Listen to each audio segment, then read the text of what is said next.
Imagine a world where a staple ingredient in most kitchens is unaffordable, rendering our beloved home-cooked meals nearly impossible. Welcome back to Hear the Web. I'm Lily. And I'm Tom. Today, we're diving deep into an international food crisis. Rising food prices and export restrictions are causing chaos, and it seems there's no one culprit, but an insidious combination of climate change, El Nino, and geopolitical factors. Have you ever tried to cook without onions, Tom? In Kenya, it's not a question of creativity, but a brutal reality which Caroline Kayalo, a mother of two, faces on a daily basis. Restrictions on onion exportations from neighboring Tanzania have tripled the prices, making it a luxury she can no longer afford. It's not just onions. The cost of kitchen staples like cooking oil and corn flour are skyrocketing due to export restrictions by countries trying to protect their own supplies. Yes, and it's driven by a series of unfortunate events: the Ukraine war, El Nino's threat to food output, and the escalating effects of climate change. Let's talk about rice, a lifeline for so many around the world.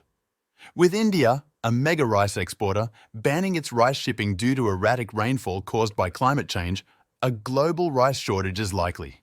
And don't forget Spain. Drought appears to have crippled its olive oil production. As European buyers pivot to Turkey for their olive oil needs, prices are soaring there too.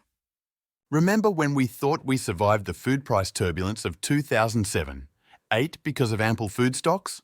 Well, turns out the cushion we relied on has significantly diminished over the last 2 years.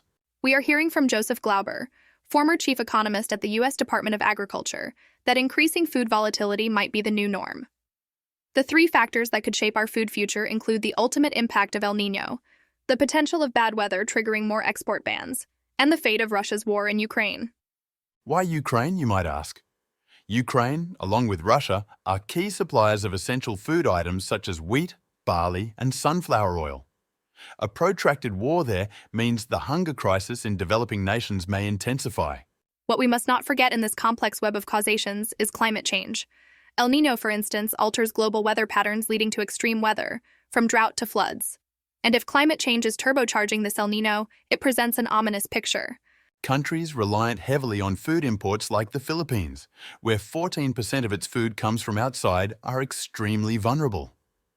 Their food store owners witness customers who used to buy in bulk resorting to smaller quantities now. True, rising food prices are forcing people to make heartbreaking choices between basic necessities, like Cynthia Esguerra, who has to choose between buying food or medicine for her chronic conditions. It's not just crop supplies at risk here. With climate change, anything needing stable rainfall, including livestock, isn't safe. On top of it, if grain exports from Ukraine crumble due to the ongoing war, we might look at further shortages in livestock feed and fertilizers. In short, our global food supplies are in jeopardy, and this crisis digs deep into affordability issues for the already vulnerable. The confluence of climate change, geopolitics, and weather variations has us in a tight grip. It's a wake-up call to find sustainable solutions on a global scale. That's all we have for you today on Hear the Web. Stay safe, stay informed, and remember, knowledge is the first step to change.